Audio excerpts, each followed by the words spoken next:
Now on PG Podcast Network, it's time for the year-round carnival with Vince Accardi and your host, Racetrack Rolfie. G'day, thanks for checking out Year-Round Carnival. Each and every week we review the best races from Melbourne and Sydney and wherever there's Group 1 or Group Action around the country. On Saturday, Rose Hill, Vince Accardi, hang on, I'm just going to go straight to you, mate. Vince Accardi for Daily Sexuals. What did we deal with at Rose Hill, you reckon, on Saturday? Oh my goodness, Rosie, what do you reckon we dealt with? How about they opened up pretty much minus 30 lengths below benchmark was the theme, pretty much across the board. We got as low as like 22 below in the last race of the card, but we were definitely in the H10 plus zone, without question. So if you weren't a good heavy tracker, you're going to have problems. Well, Fleming, we had the Ori Star. That raced really well. We'll get to that later. But sometimes at this time of year, we can take a breath, learn a few things, and reflect back on some really good horses. We did part 1 of Horse of the Year last week. And before we get to part 2 this week, some really exciting 3-year-olds, by the way, to talk about. This email's popped up. I just wanted to ask it to you because I think it's a real great fundamental to start with at the beginning of the racing season. It's from Damon, one of our members. Hope the week's treating you well. Personal intrigue relating to the final IVR times. How does the benchmark, understanding plus minus set for historical track distance data for the first 4 horses, of different tracks measure up around the country? Essentially, how do you compare horses in a +3 range in WA or Queensland with those running similar adjusted figures in New South Wales or Victoria, under the assumption New South Wales Vic times are subject to track different adjustments, which you do? Are the merits of a +4 Randwick mile equal to a +4 Doomben mile? Casino 17 being an example. 12 11th first up WA ran a raw +7 adjusted +2.4. Flemington 21-6 first up, not at that level. Is it simply a rising 8-year-old regressing and had to travel, or adjusted IVR times in lower quality racing treated differently? Hope this question makes sense. Might be a bit niche, full on for the main pod, but with horses looking to travel interstate, bigger races in the spring, I've certainly got a personal gap in knowledge. I'm always keen to learn. So it's a long question, but it's a beauty because it basically says, Vince, how do numbers stack up in different states, different jurisdictions for your IVR data? Well, basically over the years, we've found that they stack up fundamentally fine. The challenge is, do the horses transition, or was it a spike run under very particular circumstances? Could have been strongly race shape related. Are there those sort of things are in play? Western Australia is always an interesting scenario when horses come across from there and then they venture their way down to Victoria. It depends on the technicals. WA race on a lot firmer ground throughout the year compared to pretty much all other jurisdictions.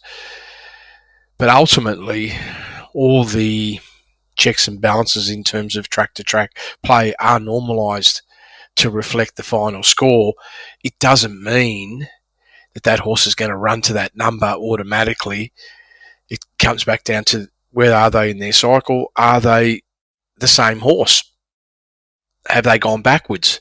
Do they need more racing? Now, particularly with older horses, the capability of a horse turning up and performing to their top-end figure out of the gates is pretty rare. Most horses, when they start becoming, particularly males that are 6 years and older, and especially if they're 7 and 8, you might find the majority of them will need anywhere between 1 and 3 runs to actually see whether they're even going to remotely get to that figure. And occasionally there'll be a horse that'll run like right up to its best ever performance, regardless of where they are in that campaign, but a lot of them don't. And it's really understanding who's the stable, where's the horse at, and are they actually racing as well as they did in the past. Those figures, it's a number and it's a moment in time. The question is, really, can they run to that level in that race today? So we've consistently seen Queensland racing during the winter, the high-end Queensland racing, produce big races winners later on in the year. Recently we've had Incentivise and Yep. win a Caulfield Cup. Zaki, bring All-Star Mile McKinnon form down from his explosive best at Queensland when he emerged. So it certainly stacks up from north to south, and from west to Victoria. One thing we've really identified over the journey, Vince, is that there's horses like Regal Power who wins an All-Star Mile, and Amelia's Jewel who runs the her number over here. But ultimately, often it's that bad sort of setup of a month, 6-week break from their carnival after really peaking, and then trying to come across east. They're often not getting an opportunity to have a decent break and peak again. And this is the challenge. You're exactly right. And sometimes horses, they'll come across and they just don't settle, Ralphie. It's not actually around the corner, Western Australia. You might think that, but it's not. It's a big one, and there's no question. Even air compression and things like that aren't the same. They're different. But I can't speak for the horse itself or anything like that. But in isolation, I'm always cautious. And then even the trainers, the adaptability, who's looking after the horse now versus who looked after them. If it's typically the same trainer and managing the horse when they come here, it's 50-50 whether they can deliver, particularly from WA. They generally can't get them to the same level. They just can't do it.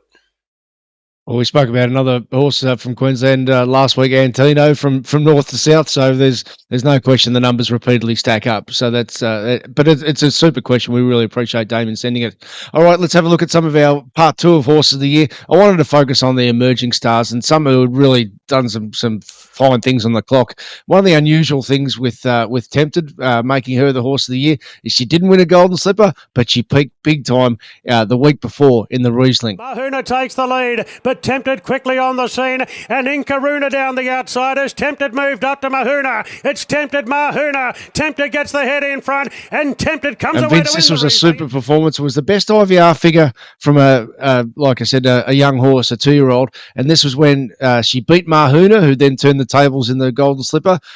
She's now obviously same ownership, but with James Cummings now going to Hong Kong and Godolphin dispersing their horses, she's now with Kieran Ma. What type of excitement's Tempted got for this particular campaign?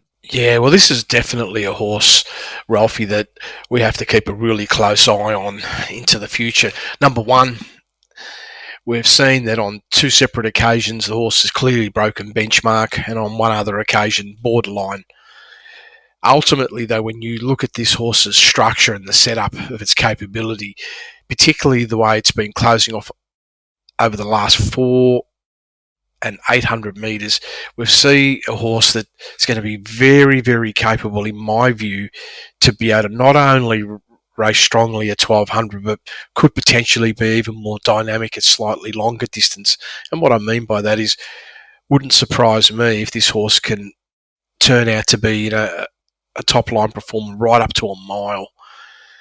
At the moment, where it sits, firmly somewhere between that 0.7 and 1.5 lengths above IVR benchmark at 1200 metres, with clearly no ceiling at all.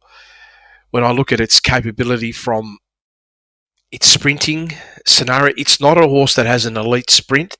It's a horse that actually has sustained speed at a solid level. And one of the highlights where you can see that was if you go back to the 8th of the 3rd at Randwick, when it produced that plus 1.5, 2.5 lengths below benchmark early, but then between the 8 and the 4 was plus 4.4, and last 400 metres plus 3.6.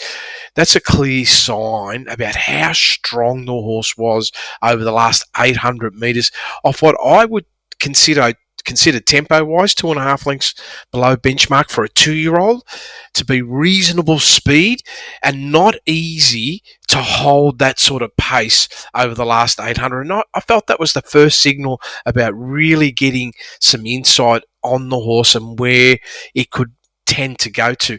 It hasn't had a sprint bigger than about 4.8, and that was at its very last start at Randwick when it produced a 0.7 above, and that was over the last 400 metres. I just can't help but feel this horse is... I don't know if we're going to see the very best of him at 1,200 metres, But one thing's for certain, I can't help but feel this horse is going to go well past the plus 1.5 range. And what's exciting about it, we often, I'd say, and I'm completely generalising here, but the 2-year-olds that sometimes don't go on because they're so explosive as young horses, and that's as good as they'll ever go. This horse relaxes, and the way she works through her gears, as you said, that last 400 of sustained speed, if she gets stronger, well, her figures are only going to improve. Absolutely. Yep, good stuff. Aliana, wowee, what did she do in the Derby? Aliana 175 out, 2 lengths clear from Willie Do It, firm agreement, but she's really opening up now, Aliana, and the filly's going to destroy them in the Derby. Aliana, different class. Boy, she towed the boys up by 5. It's very rare, Vince, that you see a horse just smash a Group 1 Open at the top of the straight. And that's where Damien Lane was just, you can almost see a smile on his face at the top of the straight. This is such an exciting horse. And Chris Waller with this filly just decided to go Colts, and stay. And why is he staying in the Derby instead of going to the Oaks? Well, we saw why. What an exciting horse this is.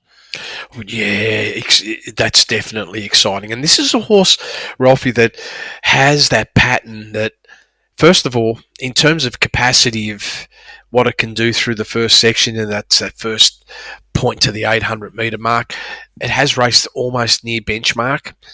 Now, it's over shorter distance, but even over the longer distances, once we start getting to, let's say, a mile, or we still see this horse being able to run at a pace that's marginally below benchmark. Like in this case, there was that run at Randwick, Ralphie, back on the 8th of the 3rd when it was 2.2 below. And you can see there's the first level of explosion that the horse has got. Like between the 8 and the 4 went plus 6.7.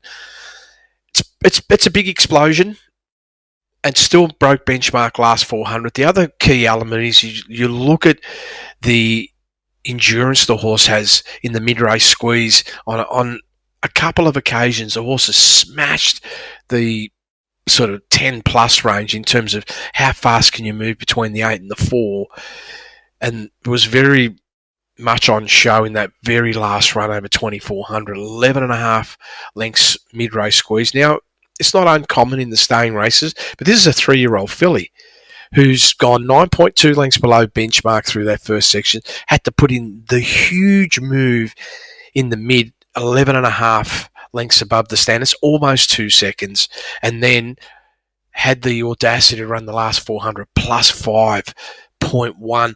Now, mind you, that was its second best ever last 400 metres. Okay, we got to temper it a little bit with the 9.2, but the 2400 3-year-old, how much can you really temper it, Ralphie? I mean, given that there's no way this horse is at the skeletal strength to be able to have that sort of endurance capability at the end of the race, knowing that there's a lot more to come with this horse. And this is probably what makes it exciting. It's already, in my view, franked somewhere around that 1.5 to 2.4 range, with the possibility of, exploding into the 4 to 6 range if all things are right this time in. Typically at the moment, we're seeing Caulfield Cup's one with +2, so it's already in that zone, and that's not discounting any improvement filly to mare. But Chris Waller's, I've read a recent interview with him. He said, look, the races like the Caulfield Cup and Tankwood come around every year for mares, so we probably won't run her over the longer trip again this spring. So that's sort of saying he's thinking more Golden Eagle or Turnbull or Cox Plate with a horse like this. So when you hear those type of comments from the trainer, what sort of your lens that you can put on it from a mile 2000 perspective? Well, the first lens I put on is, will we see this horse in Melbourne? Yes. Well, that's the first thing. Most probably. Now, in terms of where it's angling, well, the horse has got absolute proven capability, like at an extremely high level, even though the overall IVR score of only plus 1.7 is there. But when you look at, let's say, that mile range capacity, it's extremely dangerous, Ralphie. I mean, to run near benchmark and then have that explosion of plus 6.7 just in isolation is the signal of a high-end racehorse who is showing adaptability. I don't know how much this horse will actually end up closing out at the mile range, because right now I feel that we could see, whilst it's still young, this horse look like a serious miler. Wow. With the capacity to be, brilliant at 2,000. Absolutely. So, and one to really look forward to, and another one is from the Sydney versus Melbourne perspective, the Melbourne filly, now mare, Treasure the Moment of Matt Laurie. Her best IVR performance to date was at Flemington, and it was a fair explosion. Treasure the Moment went to the front, hands and heels at the clock tower, now shown the stick, 2 lengths in front of 2 Darn Lizzie, Sneaky Sunrise, another Profit, but Treasure the Moment is coming away, a bonny filly. Vince, it was over a mile, it was the CUNY Stakes, and it was a high sustained speed. And really, this was we saw two things, not just on the clock, but we saw what the robots actually do when they think one's a certainty. Because I remember this one.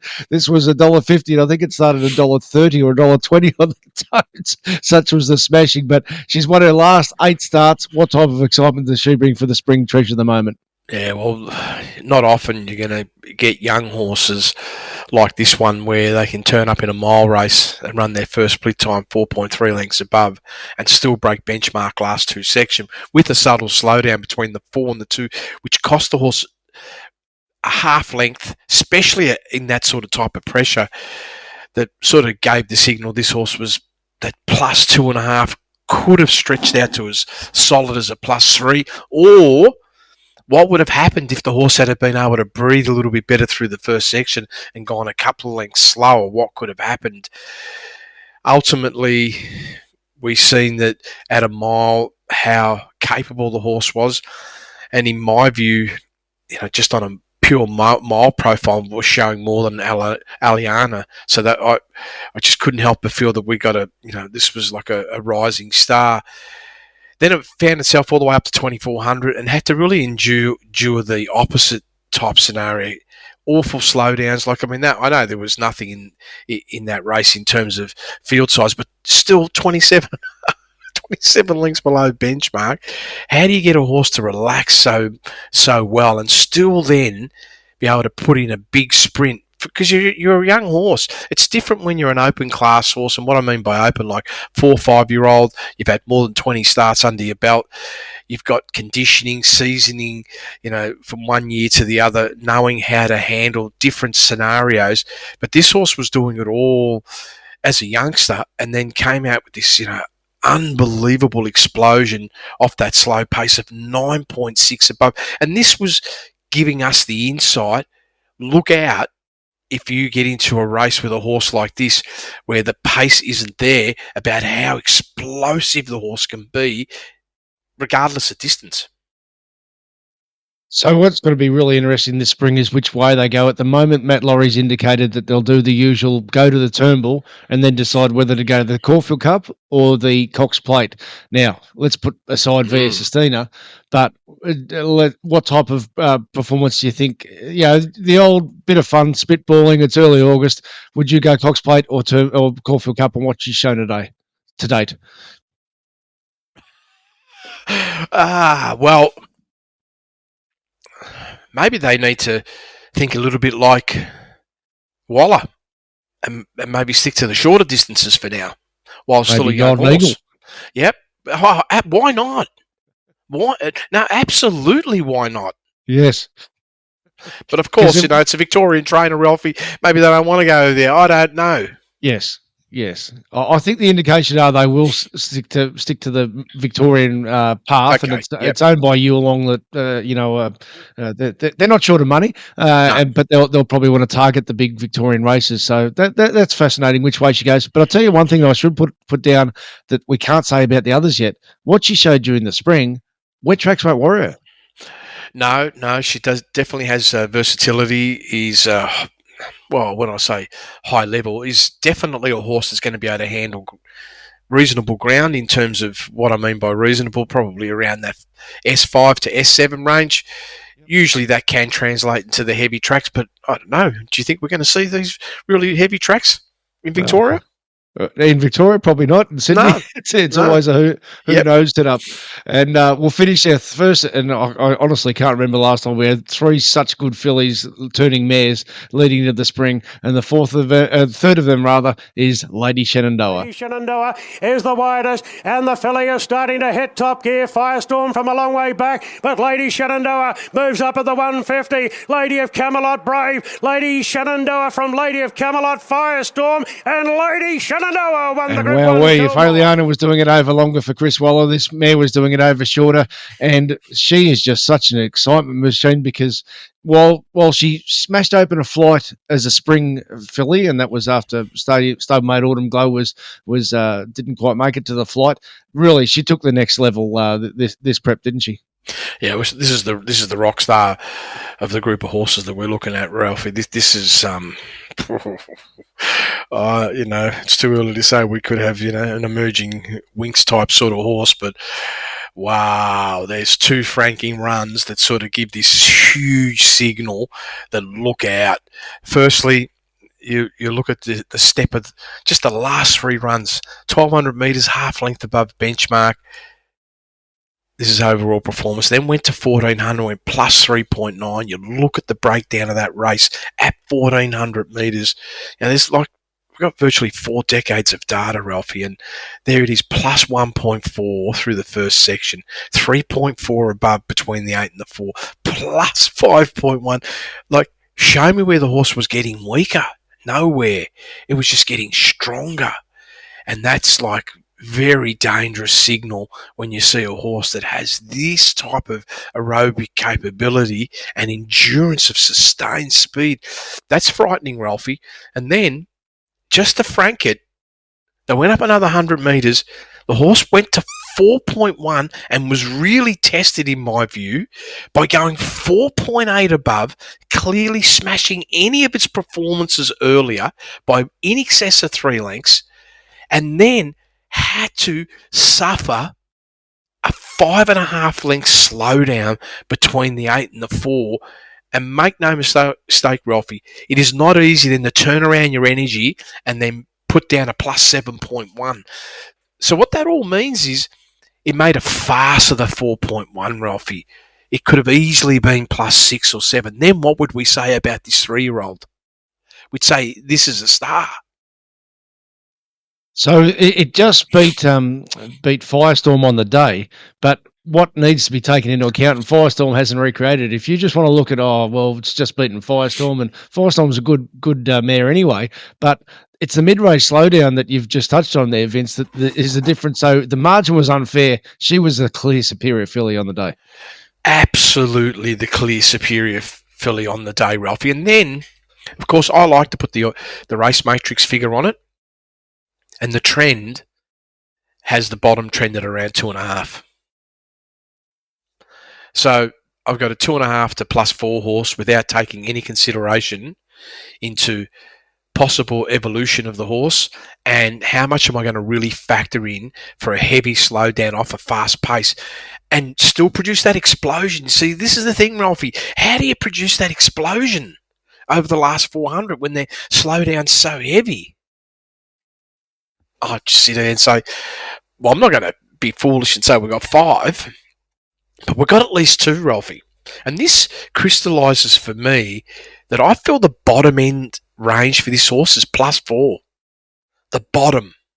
Now, it might not come out and do that first up because it just depends on where you're starting and what you're doing, unless it's specifically started, set for a first up run. But the reality is, I expected this preparation that this horse is going to hit that number very quickly in the first couple of runs, and then we can see what that projection really looks like. And I'm, from me, I'm not ruling out. I've pulled its graph out all the way up to about plus 8 at the top end in my view, but 4 to 6 is, high as my target zone, and that means there's not going to be too many races where this horse isn't going to be a serious winning thread in. And that means, are they going to run in something like the Everest? Are they planning anything like that, or that's not going to be on the cards for them? Well, you can't help thinking, again, using that Waller quote before, they'll say the Everest is there every year, but we get one chance at a Golden Eagle. as a 4-year-old. Well, there you go. You would think that's the prize. That's the target. Wow, what a beautiful 10 million. target! What a beautiful target! Exactly right. Well, they're really exciting. So of the Colts will make it the best performer of the year. We'll put aside Broadsiding, even though he ran in this race because his performance in the Cox Plate was the best 3-year-old. Because he's gone a stud, we're going to try and make money, Vince. And we're looking at Linebacker from winning the Randwick Guineas. Linebacker now, trying to repel the challenge of Broadsiding. Linebacker on the inside of Broadsiding. He's digging in deep. So's Linebacker though. Linebacker still in front from Broadsiding. Swift Falcon. Linebacker wins the Guineas. And Vince, this was a super performance, but it was an inversion of speed in that they put him up forward, and they found out what he could do, and he was super in beating Broadsiding and Swift Falcon at Randwick. Yeah, and the stables always had a big opinion, and rightfully so. Yeah. Rightfully so. You see 2 clear runs, the last 2 runs, we started to see the emergence of a couple of patterns. Number 1, capability. I always big on how well can you cope with speed when there's pressure, because we know this is one of the things that breaks a lot of horses is when they got pressure, particularly through the first 2 sections.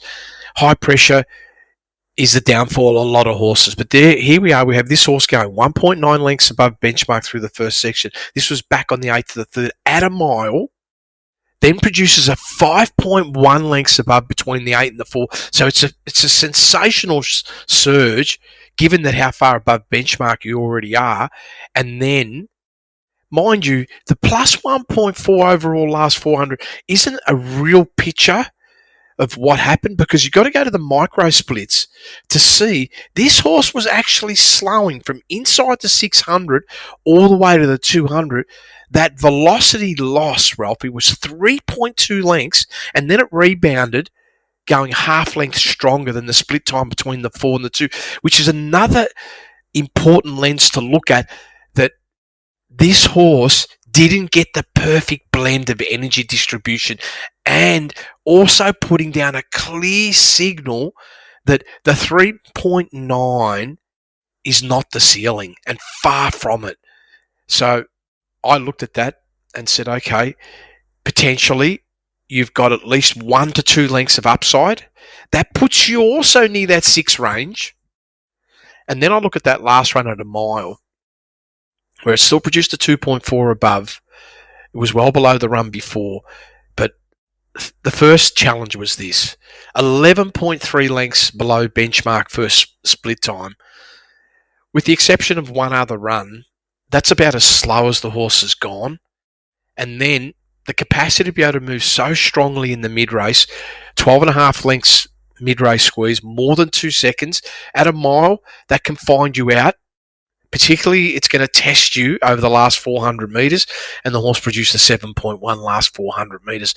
Like, it was just storming, like absolutely storming. It was the setup that wasn't appropriate, as it turned out, for that particular race. But what it did show was this horse can be versatile and does have that elite sprint under various circumstances, and there it was on show.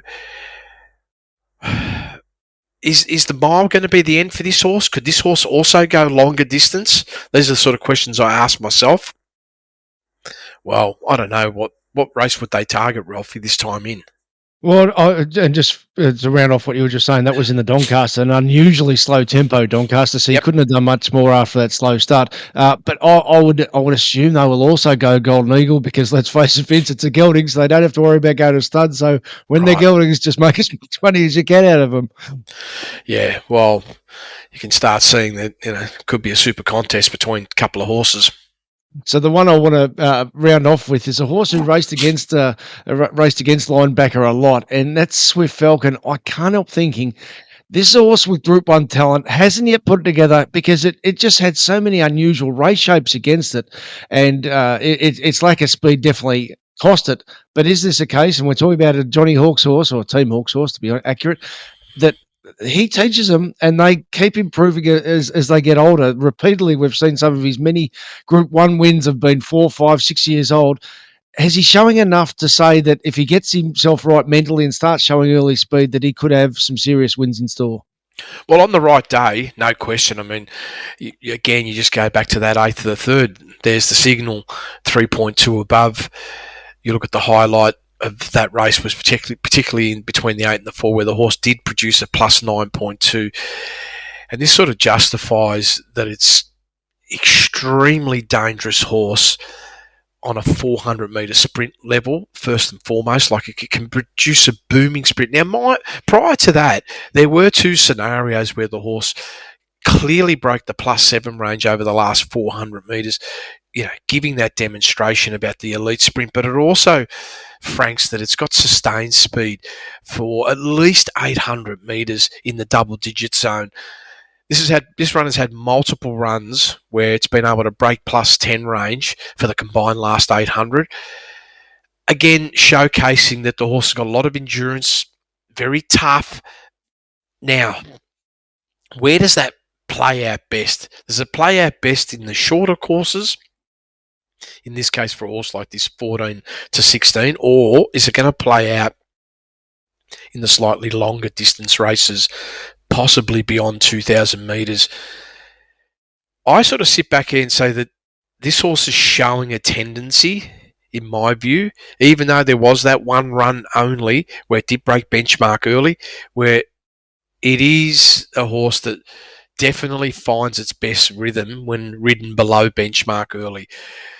I'm not saying you have to be extreme as like +12 or 15, but anywhere between -4 to -8 range is where this horse is going to be most lethal.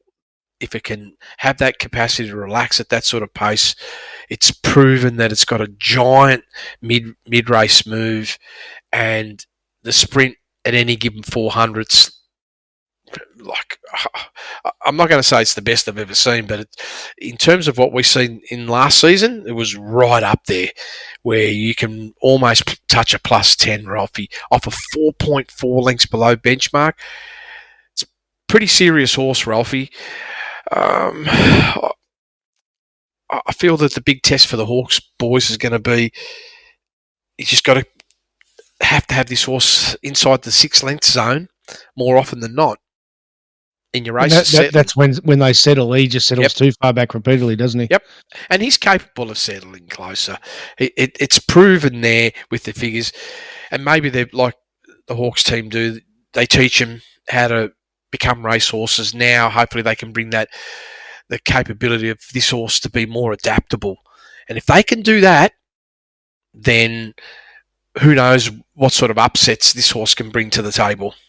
Well, that's why I wanted to highlight him, because he could be the sleeper amongst the group that we've had, because he hasn't been winning, but some of those mid-race squeezes that you've mentioned and closing speed said that he's got the talent when he can put it together and get more adaptable race shape-wise. Yep. No, exciting stuff there. All right, well, they're the big emerging 3-year-olds. Now, what we're going to do, of course, when they start trialling, a couple of these have had one very quiet trial, but over the next couple of weeks, we're going to be able to give you some real insight there that we'll be giving to our members. This week, our members' bonus we'll look at Flemington on Saturday. There were some good hidden performances. The track played superbly with a bit of luck with the Melbourne weather that Sydney's now currently having, and we'll start really building up to the Spring Carnival. In the meantime, thanks. If you'd like to be a member, of course, via my website, racetrackralphie.com.au. You will get today's bonus podcast and upcoming bonus podcasts as the spring unfolds. All of Vince Accardi's work via dailysexuals.com.au. Thanks for checking out Year Round Carnival.